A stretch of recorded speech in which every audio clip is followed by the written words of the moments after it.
So guys, andito tayo ngayon sa Lipa, Batangas at deliver natin ngayon ang 176 setter and kasama rin ang combination na hatcher. And po dalawang sipong in order na Sir Jun from Batangas. Ayan.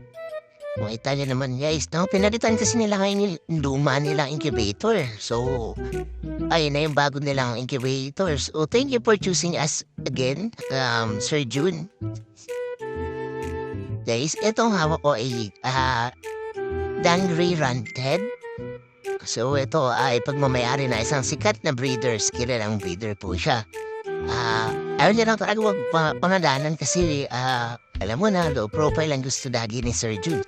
Pero grabe guys, etong Dan Gray na to kilala niyo kung sino ang Dan Gray ng Pilipinas. At malalaman niyo rin kung sino yung may-ari niyan. Kasi is Dan Gray pa lang, so alam niyo na, hindi pa Batangas pa. Napakaganda guys, no materialis niya na to. Diba? Hopefully, someday magkaroon tayo ng ganyan.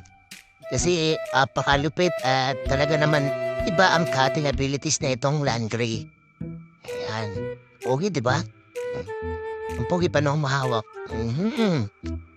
Diba? Yan, at saya. All goods in the hoods.